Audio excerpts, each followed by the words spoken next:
There's this enigma always about finance where it's like, it's those people, they've got their little corner of the office and they kind of do stuff and we don't really know what's going on there. But you guys have talked about multiple entrepreneurial journeys. And even though most of us are not working day to day on the asset management or investing side, we hear about it, we see news articles, we see all the volatility in the market. What takes you guys to say, hey, we've got assets, we're at SunTrust, we've got good lifestyles, let's throw it all away and see what the hell is going to happen by going to start a company? Because it is typically pretty difficult for, as you're rising through the ranks, to jump ship and say, we're going to go start a firm. So can you kind of walk us through, both of you, of like, what's that decision-making process, how you went through it, why would you go through it at that point in career to like focus on that? And I know that you guys have kids.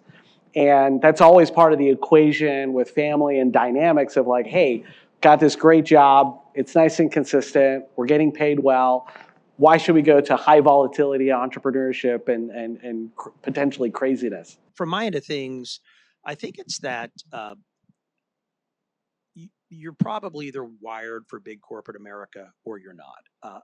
I was always in a more entrepreneurial end with a large company in power, where I was more in a field office where I had more of a entrepreneurial feel. And the closer I got to big corporate America, I moved up where I was on boards, a lot of policy committee stuff, and I started getting further away from the client and further away from where all the sausage was being made. And I really hated that. I really found that at my heart, I was an entrepreneur, and I really enjoyed looking at the client's eyes and looking at the X's and O's, and I really liked getting my hands in the stuff. And so I think the attraction is that in corporate America, there's so much groupthink, there's so much teaming.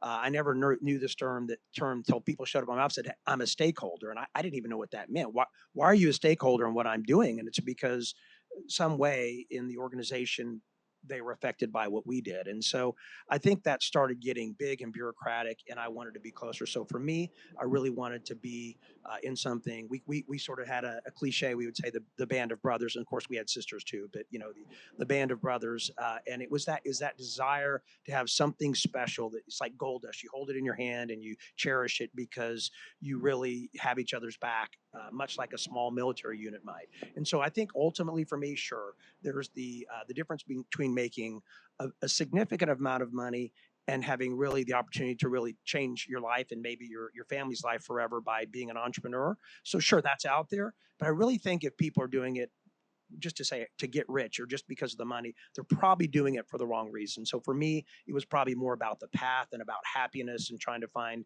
some balance. So You guys have been working together for a pretty long time, but you have very different personalities, different skill sets, different experience. So Mark, from your perspective, you kind of going through that whole mental process of decision and entrepreneurship. Can you walk us kind of through your perspective?